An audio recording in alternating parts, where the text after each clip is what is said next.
And for me, you got yours?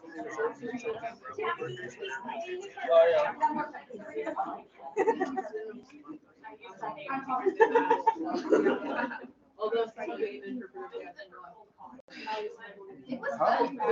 Well, I know. Allegedly, there's a method to the madness. I've been married for years. Good morning. Good morning. Good morning. You should be awake by now. You should be awake by now. Taking a long time. All right.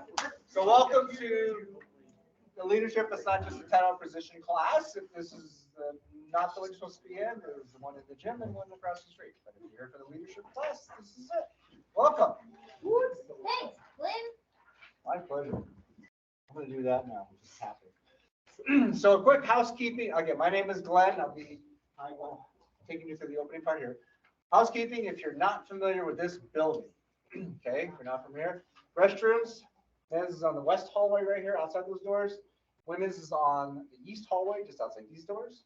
If we have to evacuate the building, the door to the classroom one is closed. So if you go out these doors, turn left, go out to the admin, the double doors you came into, then make a right, meet in the parking lot. If we can't go that way, go out here, make a right, go all the way out to the back door, make a left, and then you'll be in the parking lot. So just make sure you have two exits out of here. All right. So thank you very much for being here. Thanks for taking this class. My name is Glenn Guzman, and I am the sales and marketing manager here. I have been with the company about 2.5 years. Before that, I worked down in a place in Anaheim called Disneyland, where I was a manager in retail and custodial for about 6-7 years. And co-facilitating with me is Risa.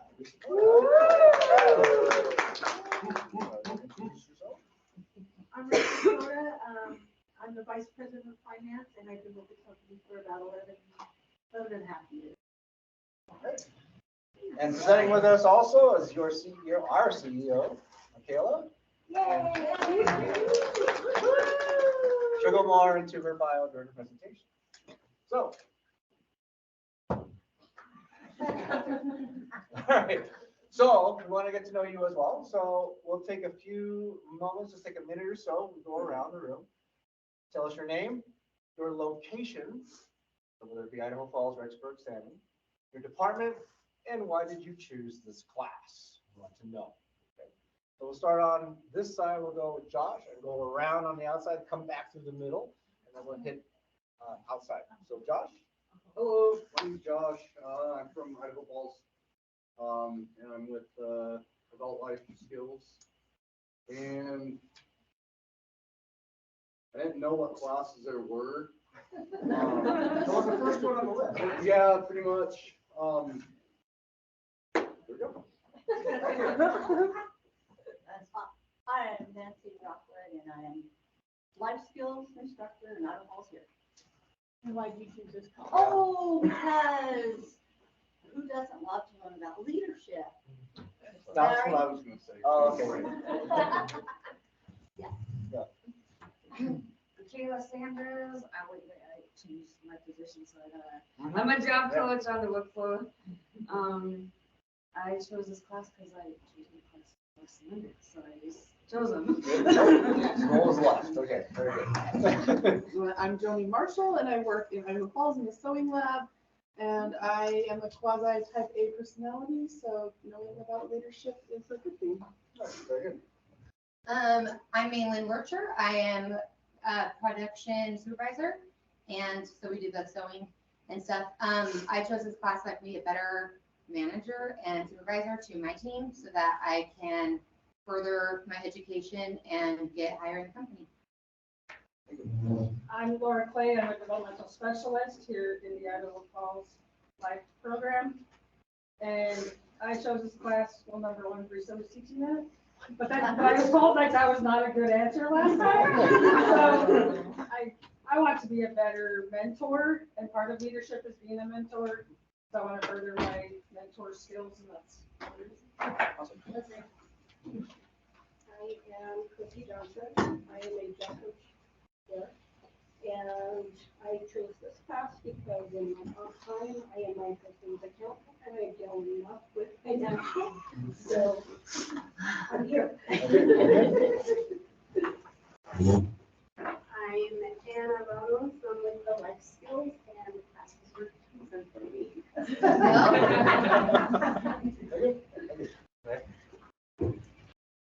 I am David Heilman. I am a job coach in Idaho Falls. And why I chose this class because I thought it'd be interesting to learn skills to be a leader. Who doesn't want to become a leader and gain more power? There you go. We'll fix that. I'm Spencer Norcon from Rexford, and I'm a skills trainer, and I took this class because I really didn't want to take the finance class. Thanks for being honest. I'm Luce Norcon, and I'm safety partners and office specialist.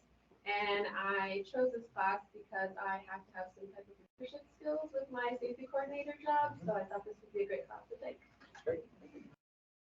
I'm Jessica Eves. I'm a skills trainer and expert. I don't remember. Glad you're here. Okay, I am Kylie Burkhart. I am the clinical supervisor here in the Idaho Falls and Rexford for the children's department. And I chose this class because I like to learn things. Very good. I'm Maddie Messenger. I'm a DS here in Idaho Falls, and I chose this class because this job has kind of made me try new things and become more of a leader. So I was hoping this class could help me do more leadership.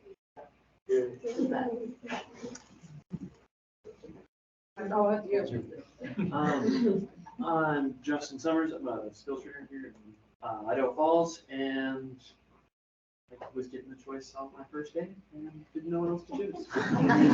Perfect.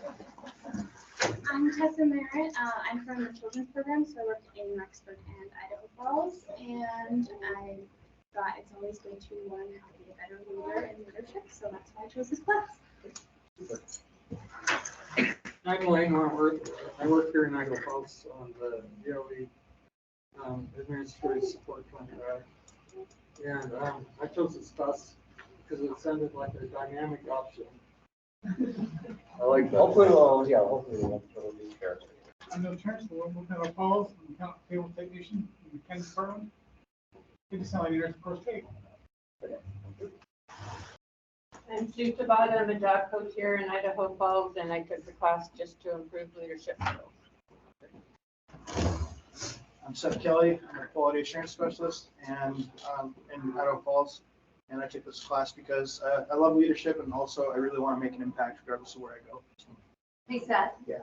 Are you switching jobs soon? I haven't announced that yet. Oh. Sorry. I'm Chelsea Weeks. Such a great leadership opportunity. I'm Chelsea Weeks. I work here in Idaho Falls for the adult life skills, and I chose this class because I did not want to take ethics. It's honest. I'm Amelia Farron. I'm the lead DS up in Rexburg, and I chose this class so I could try to be nicer to my staff. Try. I was in Rexburg. Yeah, that's why I said it. They're here. Now I have to be accountable. I'm Rebecca Baum. I am a job coach here in Idaho Falls, and I chose this class. You know, be a better leader to my clients and grow in the country probably. My name is Bonnie Hoskins, and I'm part of the sewing production crew here in Idaho Falls. And I don't know why I chose this class. Glad you're here. Never knew. I'm Lisa Stephenson. I'm here in Idaho Falls and I work in the sewing department. And I picked this because you can lead and learn by example. It's me. I'm Chrissy Fells. I'm a life assistant here in Idaho Falls. I took this because I can be a little rough around the edges, so I'm trying to smooth. Okay. Tammy? And we're combining our work in red. And I took this class to develop some more communication and practice. Good. I am Cheryl Stewart. I work here in Iowa Falls. I'm the janitorial for DOE. I didn't choose this class. It wasn't for me, but I like learning new things, so this is going to be great. Good. I'm Judy Ashley. I'm from Iowa Falls under the DOE service contract as a supervisor for the maintenance and janitorial. And everybody can improve leadership no matter what you're doing. And I feel like that no matter what it is, I want to be more, even though I may retire here pretty soon, but I still need to learn more. Very good. Thank you. Give yourselves a hand. Now you all just have to call Marlene. Yeah. Lane's not the only deal. Right, exactly. All right, little quick history background on this.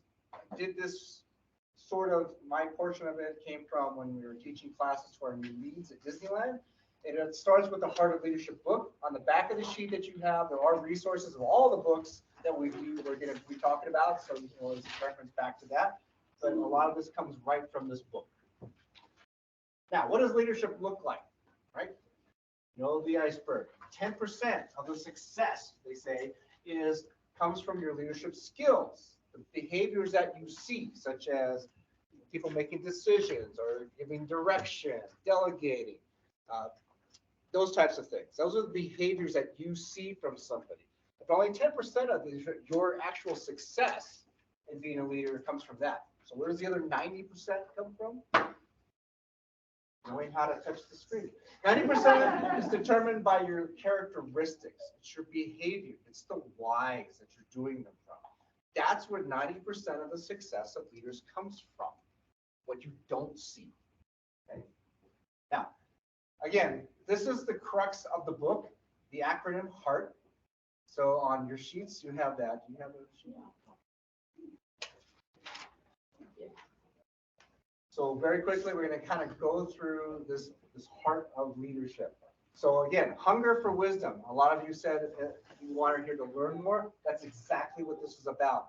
Hunger for wisdom. That means you're looking to learn. If you ever get to the place where you know it all, you're done. All right? Nobody wants to be there either with you. So make sure that you're always looking to improve yourself. You always want to learn. Every situation, you're going to learn something. So be open to that. Expect the best. You never want to go into a situation where you're going, oh, this is not going to go good. You want to expect the best, even especially from the people that you're working with and the people that you are supervising. Expect the best. Don't go in there and they're not going to finish this thing. Don't look for something that you want to tell somebody else how to do something better, but help them along. But go in with your expectations of expecting the best. Accepting responsibility. You can delegate authority, but you cannot delegate responsibility. If that is your responsibility, that's yours.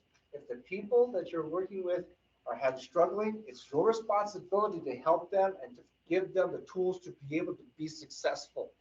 You can't just let them hang out there on their own and expect that they're going to do it. And if it falls apart, that's on you. Okay, so accept responsibility. Respond with courage. There's going to be situations where you're going to have to step out of your comfort zone and respond with courage. It's response. So it's a response to an action that's happening out there. So you have to be open and be ready to be able to meet that challenge. So you have to have the courage to do that. We're going to be talking about a little bit later of how you're going to need that courage when you have difficult communications, difficult conversations. And we'll talk about that a little bit later. And for me, the most important one, think others first. You go in and thinking about others, not about yourself, but you think about others, all right? The people around you. Okay? That is the heart of the leadership. That's the crux of the book.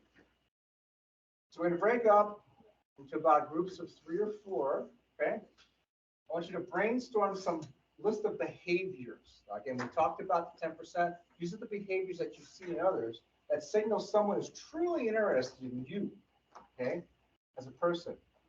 And then think about what behaviors are challenging to you. And finally, at the end, behaviors that you can predict from people like yourself. Like if I have a good boss who is truly interested in me, what are some of my behaviors going to be like? Okay. So again, we're going to brainstorm some. So I'm going to have you 4 right here. You 4 right here. Tammy, do you want to come in this group right here? So I'm going to have you 5 right here. You can. You 4 here. Okay. I'm going to have Madison and Kylie, Carol, Judy, and Heine. You 4 here. And you 4 here. All right. So take about 5 minutes and brainstorm just again some behaviors that signal someone's interested in you. Okay. This is from a good leader standpoint. What you're looking for is someone who's interested in you as a person. Behaviors, some of those behaviors that you can see, and then think about some of them that are challenging for you. And again, lastly, if you get to this, that's okay. But behaviors that you get the response from these people. Okay, go. Yeah. So just pick some behaviors that people are truly interested in.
Something that I actually have trouble with a lot is staying about the figure out the entire conversation, going spacing out a little bit.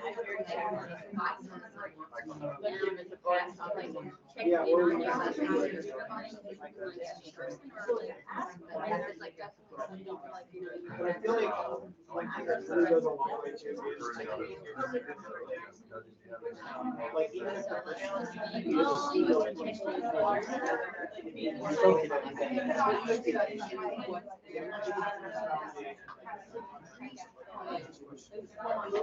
it goes a long way.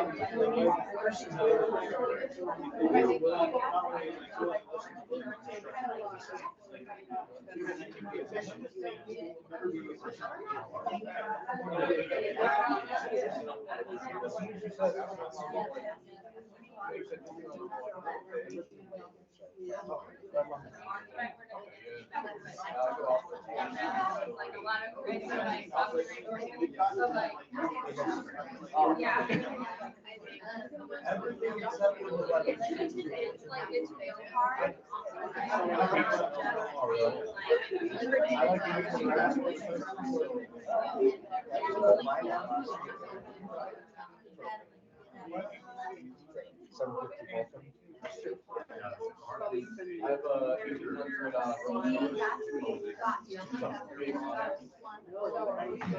All right, how we doing? Need more minutes or are you guys done? One more minute. We're set.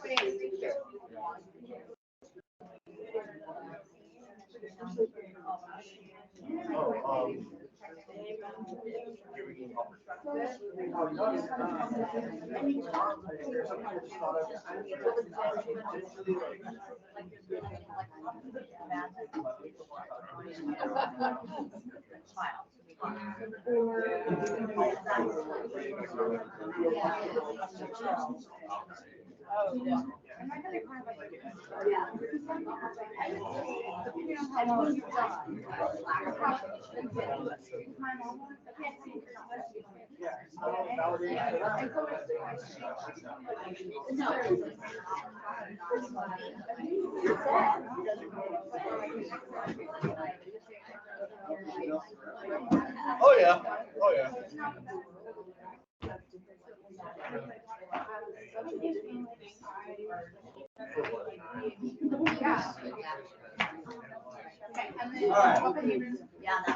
All right. The last word, last few words, we're gonna keep going. I'm gonna get you away here. Might be done before lunch. One more word. Oh, no, I'm asking for one more minute.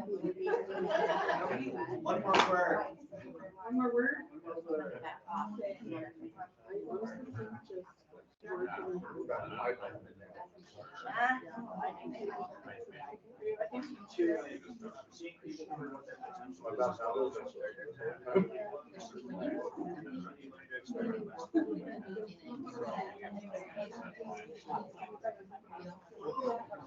All right.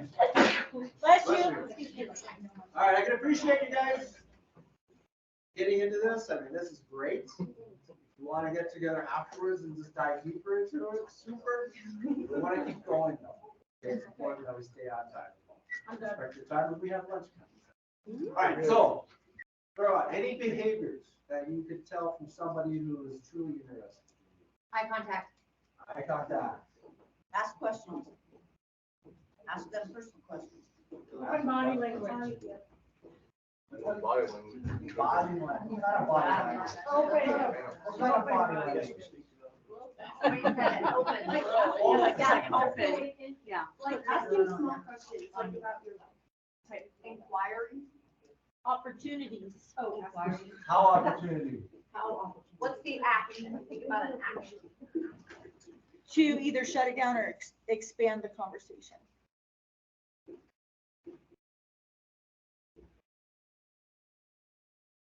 Any more? Willingness to communicate. Willingness to communicate.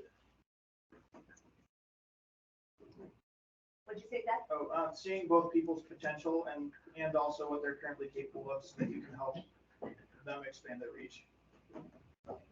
How do you see potential? Observance. I'll give you another word. Yeah, feedback, yeah. All right. Constructive criticism. We'll call it feedback. Okay, great. All right, so some of these are behaviors. These are the things that you see. These are some of the things that you can see in somebody or get that response from someone, right? Are some things challenging to you? Yes. Right? Right? Because somebody, as I said, some people may eye contact, you say, oh, I care about you because I look at you, right? There's some people who are insecure, right? There's some people who go, I can't look at you. I can't, how you doing, Seth? How you doing? All right. That doesn't mean I don't care. Maybe because I'm just insecure in a way, right? So I don't make that eye contact. So you have to be aware of those types of things. Body language, right? Sometimes body language. Some people, this is the way they stand. Is that open or closed? Right? Right? For most people. Right. So you do want those things, but you have to think deeper. What's the motivation or why people are doing those types of things? So sometimes it's challenging because you want to be open, but sometimes you're not comfortable doing that. So you have to communicate that, let the person know, or change it. See if you can change the way you're doing things. And then finally, what are some behaviors you could, I'm sorry, darn it. You got to go though. Yeah, I did. Let me go back. I don't think I can kind of back. I think you're going the wrong way. You're going the wrong way. There you go. Yep. What are some of the behaviors as you predict from people who care about you? So what are some of the behaviors that you could expect from people when you have somebody who cares about them? Compliment. Being present in the conversation. Pardon me? Being present in the conversation. Being present in the conversation. Willingness to work as a team.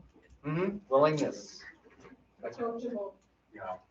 The leadership presence talks about a little bit of both of you guys can read, but listening to subtext, so it's not just the words that they're saying, but it's also like the emotions and the feelings that they're conveying to you.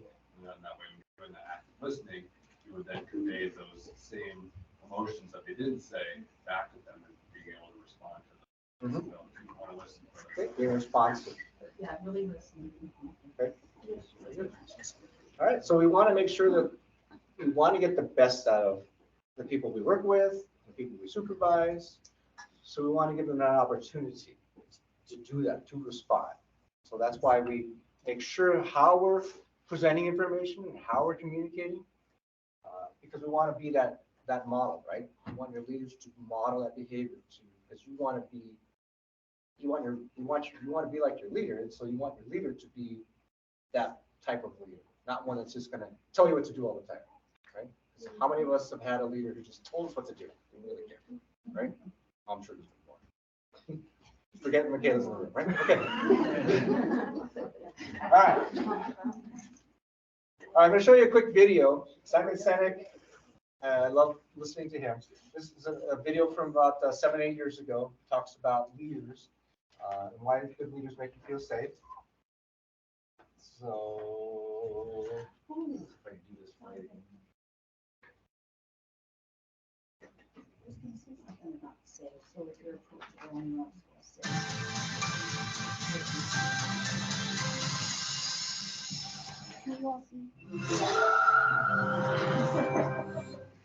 Everybody here? There's a man by the name of Captain William Swenson, who recently was awarded the Congressional Medal of Honor for his actions on September 8th, 2009. On that day, a column of American and Afghan troops were making their way through a part of Afghanistan to help protect a group of government officials, a group of Afghan government officials who'd be meeting with some local village elders. The column came under ambush and was surrounded on 3 sides. And amongst many other things, Captain Swenson was recognized for running into live fire to rescue the wounded and pull out the dead. One of the people he rescued was a sergeant, and he and a comrade were making their way to a medevac helicopter. And what was remarkable about this day is, by sheer coincidence, one of the medevac medics happened to have a GoPro camera on his helmet and captured the whole scene on camera. It shows Captain Swenson and his comrade bringing this wounded soldier who received a gunshot to the neck. They put him in the helicopter, and then you see Captain Swenson bend over and give him a kiss before he turns around to rescue him. I saw this, and I thought to myself, where do people like that come from? What is that? That is some deep, deep emotion when you would want to do that. There's a love there. And I want to know, why is it that I don't have people that I work with like that? You know, in the military, they give medals to people who are willing to sacrifice themselves so that others may gain. In business, we give bonuses to people who are willing to sacrifice others so that we may gain. Right? So I asked myself, where do people like this come from? And my initial conclusion was that they're just better people. That's why they're attracted to the military. These better people are attracted to this concept of service. But that's completely wrong. What I learned is that it's the environment. And if you get the environment right, Every single one of us has the capacity to do these remarkable things, and more importantly, others have that capacity too. I've had the great honor of getting to meet some of these who we would call heroes, who've put themselves and put their lives at risk to save others. And I asked them, why would you do it? Why did you do it? And they all say the same thing, because they would have done it for me. It's this deep sense of trust and cooperation. So trust and cooperation are really important here. The problem with concepts of trust and cooperation is that they are feelings, they're not instructions. I can't simply say to you, trust me, and you will. I can't simply instruct two people to cooperate, and they will. It's not how it works, it's a feeling. So where does that feeling come from?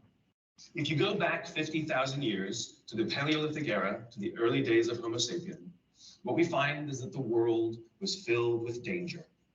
All of these forces working very, very hard to kill us. Nothing personal. Whether it was the weather, lack of resources, maybe a saber-toothed tiger, all of these things working to reduce our lifespan. And so we evolved into social animals, where we live together and work together in what I call a circle of safety, inside the tribe, where we felt like we belonged. And when we felt safe amongst our own, the natural reaction was trust and cooperation. There are inherent benefits to this. It means I can fall asleep at night and trust that someone from within my tribe will watch for danger. If we don't trust each other, if I don't trust you, that means you won't watch for danger. Bad system of survival. The modern day is exactly the same thing. The world is filled with danger, things that are trying to frustrate our lives or reduce our success, reduce our opportunity for success. It could be the ups and downs of the economy, the uncertainty of the stock market. It could be a new technology that renders your business model obsolete overnight. Or it could be your competition that is sometimes trying to kill you. It's sometimes trying to put you out of business, but at the very minimum is working hard to frustrate your growth and steal your business from you. We have no control over these forces. These are a constant and they're not going away. The only variable are the conditions inside the organization. And that's where leadership matters, because it's the leader that sets the tone. When a leader makes the choice to put the safety and lives of the people inside the organization first, to sacrifice their comforts and sacrifice the tangible results so that the people remain and feel safe and feel like they belong, remarkable things happen. I was flying on a trip and I was witness to an incident where a passenger attempted to board before their number was called. And I watched the gate agent treat this man like he had broken the law, like a criminal. He was yelled at for attempting to board one group too soon. So I said something. I said, why do you have to treat us like cattle? Why can't you treat us like human beings? And this is exactly what she said to me. She said, sir, if I don't follow the rules, I could get in trouble or lose my job. All she was telling me is that she doesn't feel safe. All she was telling me is that she doesn't trust her leaders. The reason we like flying Southwest Airlines is not because they necessarily hire better people, it's because they don't fear their leaders. You see, if the conditions are wrong, we're forced to expend our own time and energy to protect ourselves from each other. And that inherently weakens the organization. When we feel safe inside the organization, we will naturally combine our talents and our strengths and work tirelessly to face the dangers outside and seize the opportunities. The closest analogy I can give to what a great leader is, it's like being a parent. If you think about what being a great parent is, what do you want? What makes a great parent? We want to give our child opportunities, education, discipline them when necessary, all so that they can grow up and achieve more than we could for ourselves. Great leaders want exactly the same thing. They want to provide their people opportunity, education, discipline when necessary, build their self-confidence, give them the opportunity to try and fail, all so that they could achieve more than we could ever imagine for ourselves. Charlie Kim, who's the CEO of a company called NextJump in New York City, a tech company, he makes the point that if you had hard times in your family, would you ever consider laying off one of your children? We would never do it. Then why do we consider laying off people inside our organization? Charlie implemented a policy of lifetime employment. If you get a job at NextJump, you cannot get fired for performance issues. In fact, if you have issues, they will coach you and they will give you support. just like we would with one of our children who happens to come home with a C from school. It's the complete opposite. This is the reason so many people have such a visceral hatred, sort of anger at some of these banking CEOs with their disproportionate salaries and bonus structures. It's not the numbers. It's that they have violated the very definition of leadership. They have violated this deep-seated social contract. We know that they allowed their people to be sacrificed so they could protect their own interests. Or worse, they sacrificed their people to protect their own interests. This is what so offends us, not the numbers. Would anybody be offended if we gave a $150 million bonus to Gandhi? How about a $250 million bonus to Mother Teresa? Do we have an issue with that? Not at all. Not at all. Great leaders would never sacrifice the people to save the numbers. They would sooner sacrifice the numbers to save the people. Bob Chapman, who runs a large manufacturing company in the Midwest called Barry Waymiller, in 2008 was hit very hard by the recession, and they lost 30% of their orders overnight. Now, in a large manufacturing company, this is a big deal, and they could no longer afford their labor pool. They needed to save $10 million. So, like so many companies today, the board got together and discussed layoffs. And Bob refused. You see, Bob doesn't believe in head counts. Bob believes in heart counts. And it's much more difficult to simply reduce the heart count. And so they came up with a furlough program. Every employee from secretary to CEO was required to take 4 weeks of unpaid vacation. They could take it any time they wanted, and they did not have to take it consecutively. But it was how Bob announced the program that mattered so much. He said, it's better that we should all suffer a little than any of us should have to suffer a lot. And morale went up. They saved $20 million. And most importantly, as would be expected, when the people feel safe and protected by the leadership in the organization, the natural reaction is to trust and cooperate. And quite spontaneously, nobody expected, people started trading with each other. Those who could afford it more would trade with those who could afford it less. People would take 5 weeks so that somebody else only had to take 3. Leadership is a choice. It is not a rank. I know many people at the senior-most levels of organizations who are absolutely not leaders. They are authorities, and we do what they say because they have authority over us, but we would not follow them. And I know many people who are at the bottoms of organizations who have no authority, and they are absolutely leaders. And this is because they have chosen to look after the person to the left of them, and they have chosen to look after the person to the right of them. This is what a leader is. I heard a story of some Marines who were out in theater, and as is the Marine custom, the officer ate last, and he let his men eat first. And when they were done, there was no food left for him. And when they went back out in the field, his men brought him some of their food so that he may eat. Because that's what happens. We call them leaders because they go first. We call them leaders because they take the risk before anybody else does. We call them leaders because they will choose to sacrifice so that their people may be safe and protected, and so their people may gain. And when we do, the natural response is that our people will sacrifice for us. They will give us their blood and sweat and tears to see that their leader's vision comes to life. And when we ask them, why would you do that? Why would you give your blood and sweat and tears for that person? They all say the same thing. Because they would have done it for me. And isn't that the organization we would all like to work in? Thank you very much. Thank you. Thank you.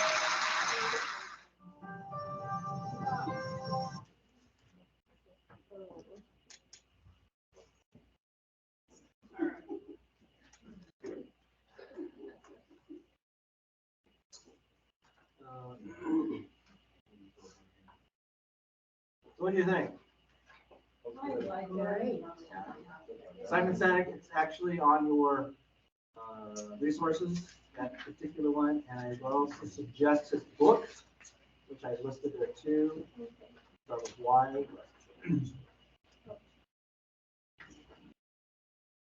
Show that video to the CEO of Amazon.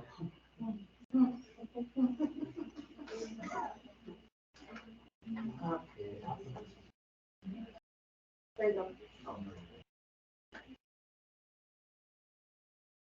Weird, where did it go? I know, where did it go? Sorry. Wrong one.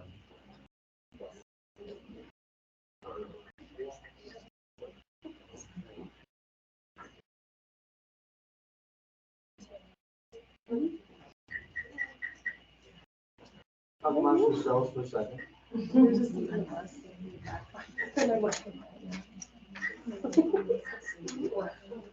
you start? Because every single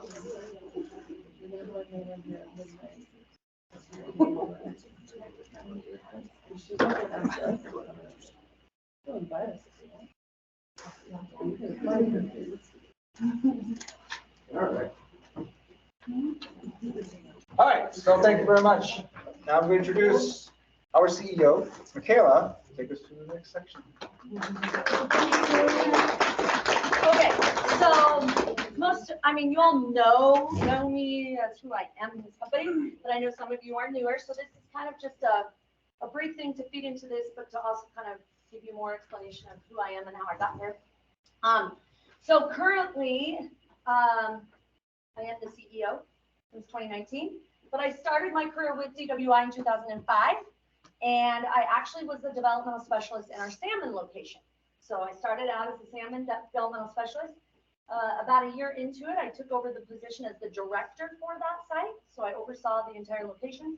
I act like it's a big location. Then my husband was then transferred from Salmon to here. So I came here and they put me in the home human resource solutions. We have not had human resource solutions for quite some time, but it was our occupational skills training program. I was the instructor in that program for a while. Then I took over the director of the LIFE program here in Idaho Falls. Then I became the VP of Medicaid, so I took over the LIFE program for all 3 locations. And then in 2019, I had the pleasure of becoming the CEO. So I've had leadership within Development Workshop as a paid leader for a number of years. But in all of those capacities, oh, darn board. In all those capacities, it has been a little different. I'm going to go the easy way. You're there. Up.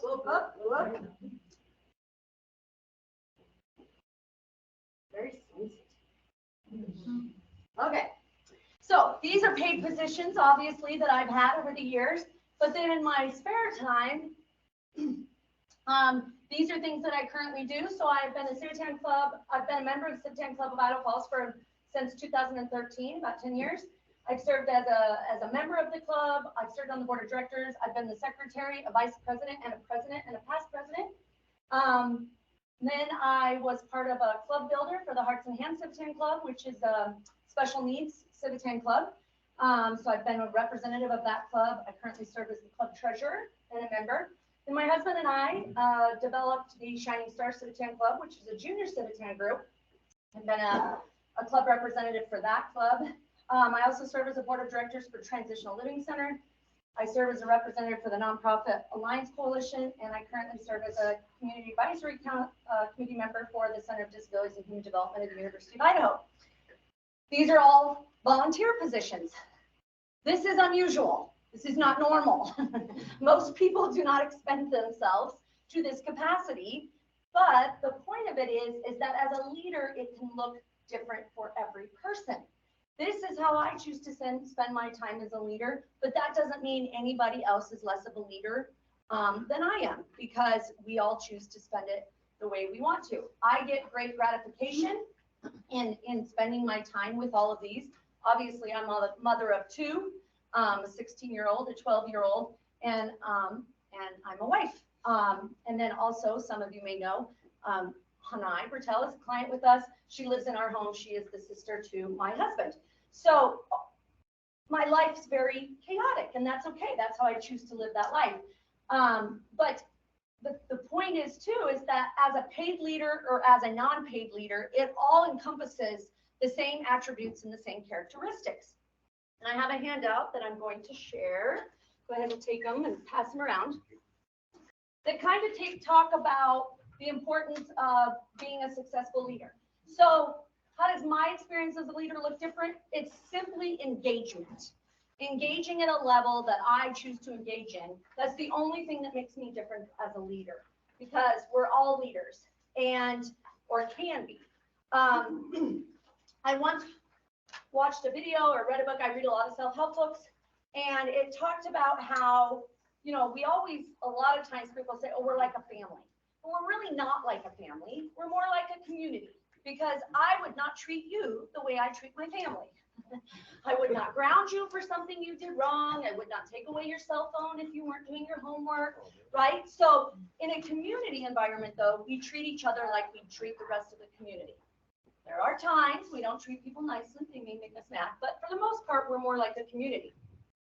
And it all goes hand in hand with how you can make what makes leaders successful. And this is going to play into Glenn's presentation and Simon Sinek's presentation. But the first and foremost thing to think about is that we have to accept others where they are in their situation. My situation is unique, it's different, but that's my situation. And obviously as the CEO for this company, I oversee a lot of responsibility for a lot of people. As a Civitan member, when I was president of the Civitan Club, we had 150 members. So I was not paid to help make sure 150 members experience good experiences. Not all those members are going to be actively engaged. Some of them don't ever want to be the president of a Civitan Club. Some people don't want to be the CEO of a company, but that's where they are in their situation, and that's okay. I would hope that every one of you in this room would say, someday I want to be the CEO, right? That would be okay, but you have to accept people in the situation they're in. Understanding strengths. I am not going to ask someone to facilitate or guide something that requires computer skills if I know they do not like computers or they are bad at computers. You don't want to give someone a task they cannot be successful at because they're not going to lead that task simply out of lack of experience, knowledge, or a fear of disappointing me as a leader because they can't do the job. And so it's so important for me to know people's strengths and understand people's strengths so that I can engage them in a way that they feel valued and they can get a task complete. And so you have to understand one another.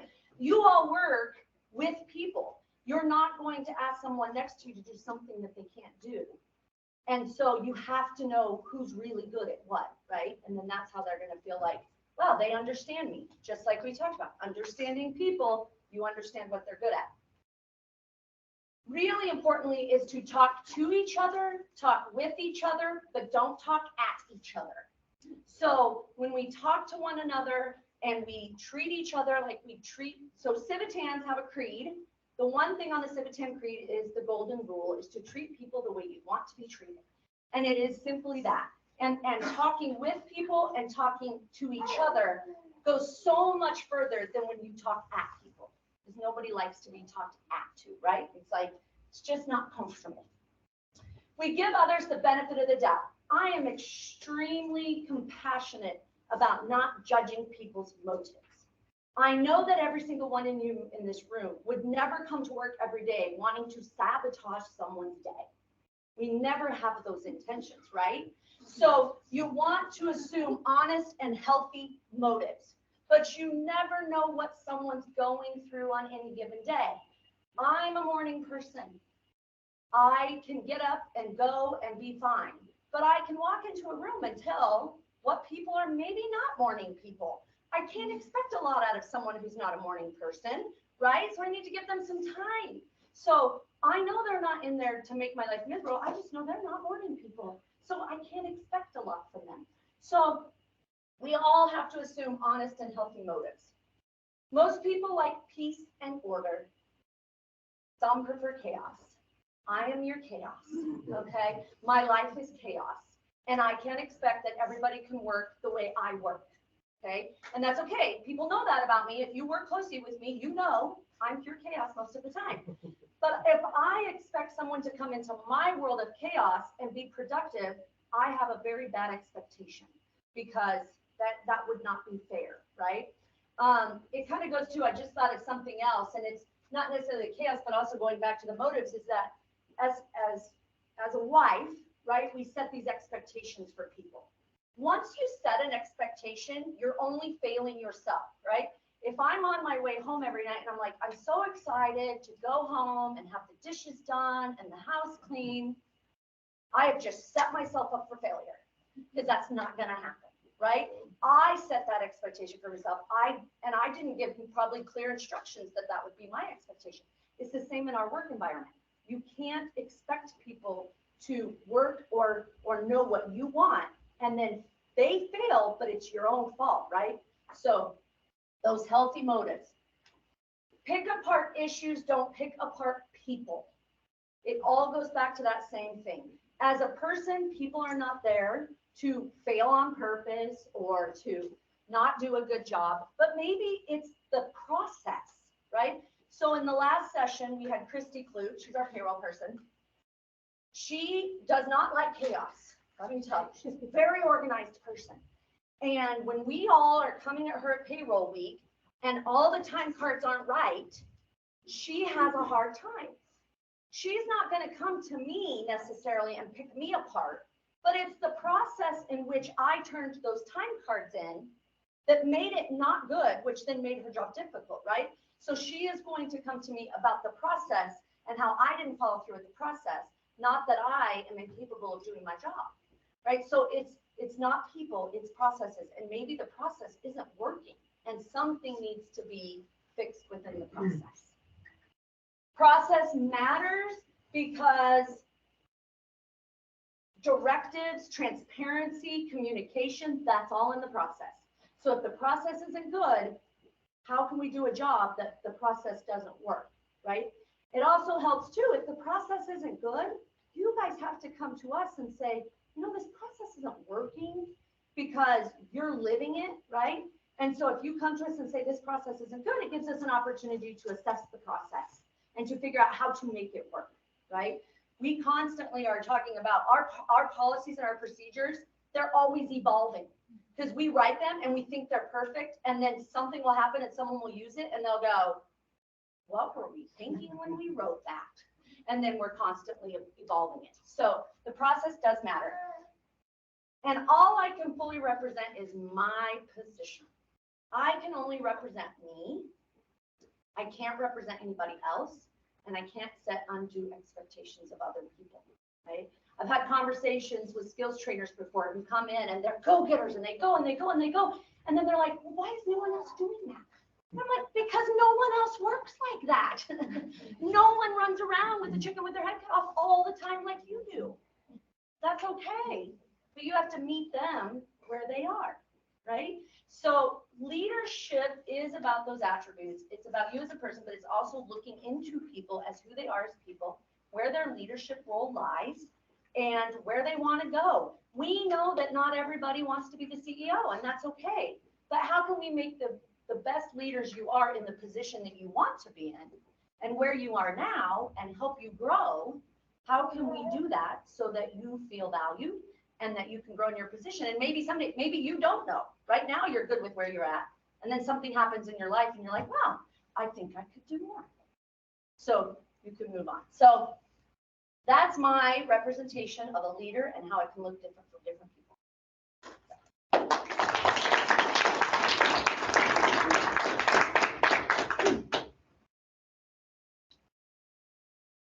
Risa Coda. Hello. Hi, everybody. First, I want to tell you that this is not my strength. Speaking in front of people is not my strength. I haven't done it since college, and so that's been about 100 years ago. And so please bear with me if I should stutter or lose track of my place. But what I want to talk about is a book that I recently read called Radical Candor. It's this book right here. It's a great book, and it's really made me stop and think. Well, whoops, went backwards, went too far. I'll just leave it there. And let me get to my spot so that So Radical Candor is a book by Kim Scott, and it's about communication as a leader. And really, it's the common theme that we've been talking about all day today is caring personally. You're caring about who we're working with and what we're doing. And that's what this book is all about too. It's about communication on two levels. You care personally and you challenge directly. Now, challenge directly doesn't mean giving out assignments or anything. It means getting feedback, getting praise, all of that kind of stuff. Anyway, so all of the different ways of communicating or not communicating can be all shown up in this 4-quadrant grid. So we'll talk about, before we talk about Radical Candor, what it is, let's talk about what it is not. That's so cool. So when you don't care personally, you're down here on that care personal axis, but you're still challenging directly, that's called obnoxious aggression. And I had a supervisor back in another lifetime who didn't know me personally. He lived in Horsham, Pennsylvania. I lived in Idaho Falls. We've seen each other twice, but he was my direct supervisor. And one day I had done something, and I can't even remember what I did, but it was probably something I shouldn't have done, because he asked me, he goes, "Are you stupid?" That's obnoxious aggression at its finest. I hung up on him and sent him an email, said when he's ready to talk to me professionally, he could call me back. Otherwise, I didn't want to talk to him. So that's obnoxious aggression. Now, moving over on the axis, here, you're still not caring personally. Oops. Well, touch the board. But you're not challenging directly either. I think. Other way. There we go, right there. Manipulative. Won't touch it. The manipulative insincerity, it's where you're not caring personally and you're not challenging. You're not providing feedback. And this becomes a particularly bad when you're a supervisor and you have somebody who's maybe not performing to your expectations, but you're not willing to tell them. Eventually you end up firing them because they didn't perform to your expectations, but you really didn't give them the feedback. You didn't give them the chance to become an exceptional leader as well. The next quadrant is called ruinous empathy. And that's where you care personally, but you don't challenge, you don't provide feedback. I call this the booger in the nose quadrant, because you care about somebody, you don't want to, oh man, you got a booger in your nose. It's hard to tell them. And so you don't want to hurt their feelings. And so you let them walk around with that booger in their nose. That's ruinous empathy.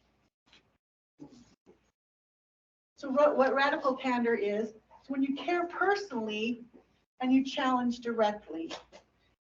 When you provide sincere praise and you challenge in a way that is perceived that you care about their success and they know it. So Radical Candor is it's a different way of thinking. After reading this book, I've had to think about how I communicate much more deeper than I did before. And there's the ways to implement it. The first way is to get it. You want to encourage people to give you that feedback. And in the book, Kim talks about how she says a lot, or when in her speaking, she said a lot. And one of her supervisors came and gave her the feedback that she really didn't sound that smart when she was saying a lot. She didn't want to sound stupid when she's talking. She just, does tons of TED Talks. And you don't want to go, during your TED Talks. So she went in to a speaking coach and got, thank you, and got some help in her speaking so that she could speak better. She took that feedback, took it to heart. The next thing you want to do is you want to give it. You strive to give feedback in a radically candor way, and that really takes practice. I recently failed at being radically candor. One of my coworkers was absent, and we needed to review some bills, and she so just reviewed without me. And I typed back, "No, I will not do that." I didn't give her a reason why or anything. No, I will not do that. And I sat back and I thought about that, and I thought, well, that is obnoxious aggression. I was not being radically candid there. And so I got back online with her, and I said, you know, you're very important to the process, and that's why I can't move on without you. I need you. You know, that sounded much better, and it sounded like I cared about her.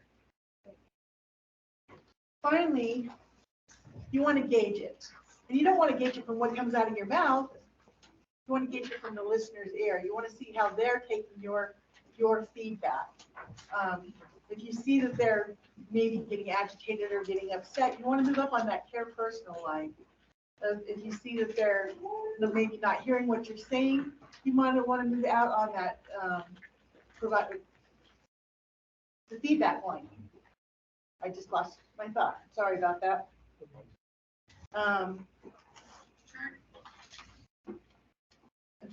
Lastly, you want to encourage it. To encourage it, you need to model it. You need to do it yourself. You need to celebrate it when you see it. You need to ask them to make those hard decisions, to go talk to people directly and give them honest, caring feedback. And in conclusion, Michaela has handed out a handout. I got that handout from radicalcandor.com.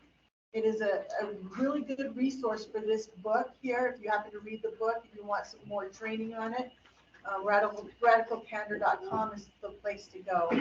And that's all I have to say. Thank you. So we have copies of this book if you want to read it. Right now, I think they're all checked out, but we can get you more copies. There is also a Cliff Note style. If you're not a big reader, there's one that's about this big. The difference between it and the book is it's more just direct about all of the parts of Radical Candor. The one thing that the book does is Kim really goes into situations and scenarios in her life and experience she's had and kind of applies them to the Radical Candor style, which is great because you can see all the different ways. But if you really are interested in just learning the Cliff Notes, it's a very easy read book. We do have one copy. Wes has that copy right now. But this is a book that I have challenged all of the management team. And I say management team because at one point in time, we used to meet as a group and we called it our leadership meeting.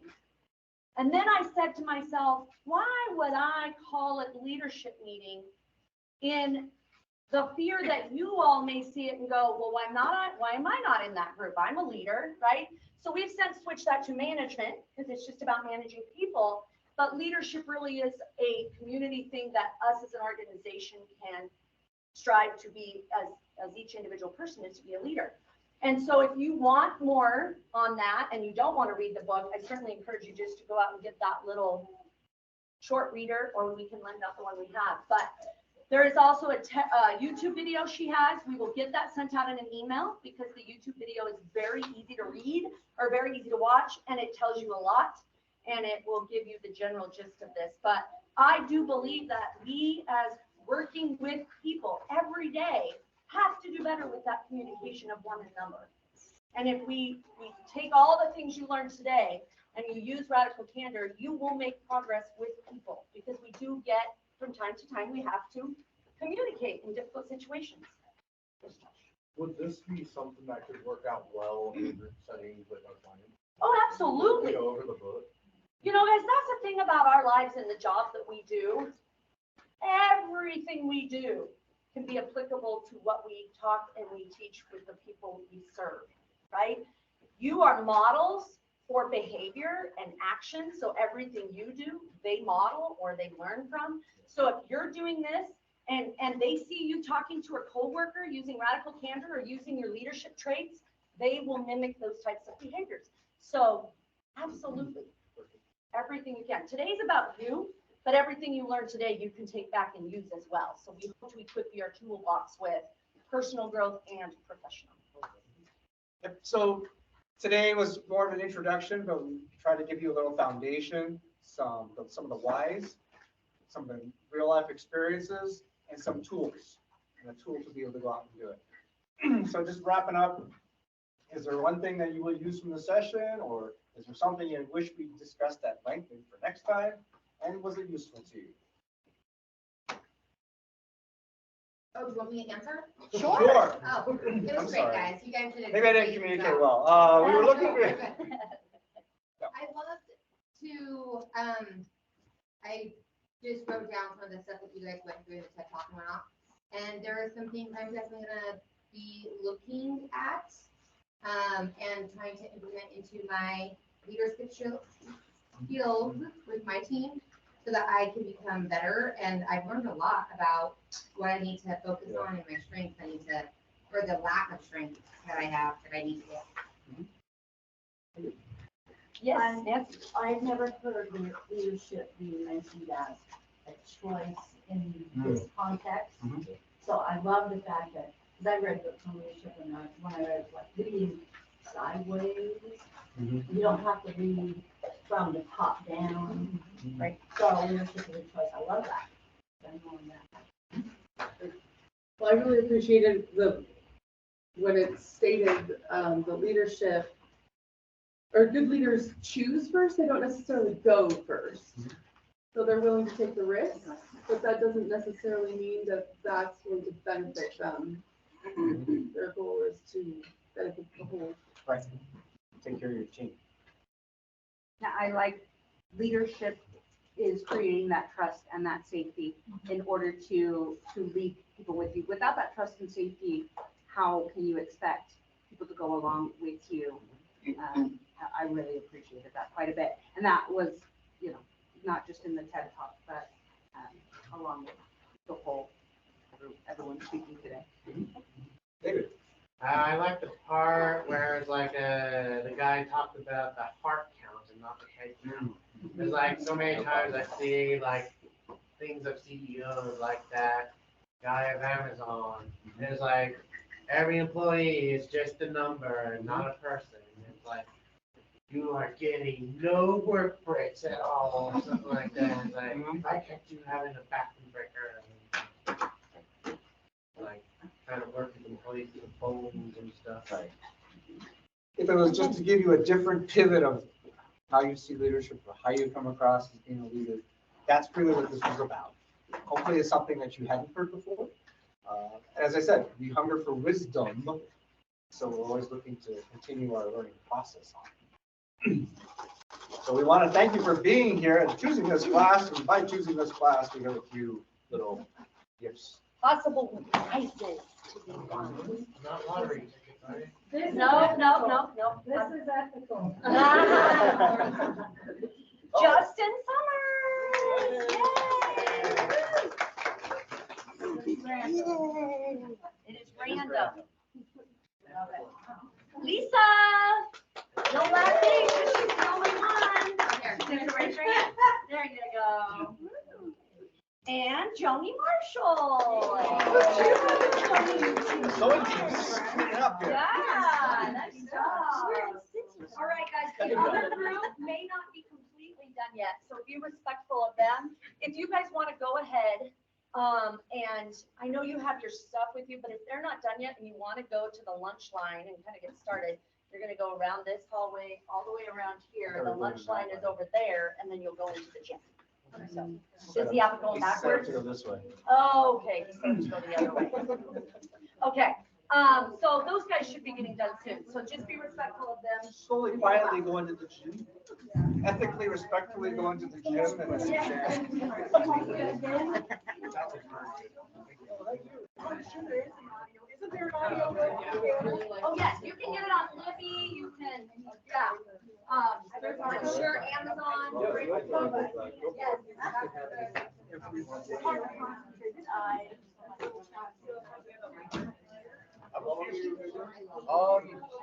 All these evidence is like 30 times.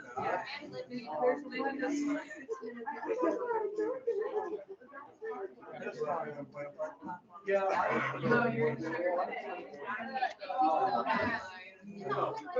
I went apart all my life. I was super awesome. But About being awkward, because like, my mom and a guy on the internet. That's why I moved here. So, but yeah, I like places to go. Well, oh, there's the public library card and the Rexford, and the binder, where you get gas card. And the gas card. And you say, because then you can always borrow, and you can check things out. We just make sure that people get it, so that way we. And my uncle sent me, We know which books to keep. a text on Christmas Day. He's all like, Merry Christmas, Josh. It's 85. Yeah, it's nice and sunny here. I was all like, cool, it's like 14 here. I don't want your services.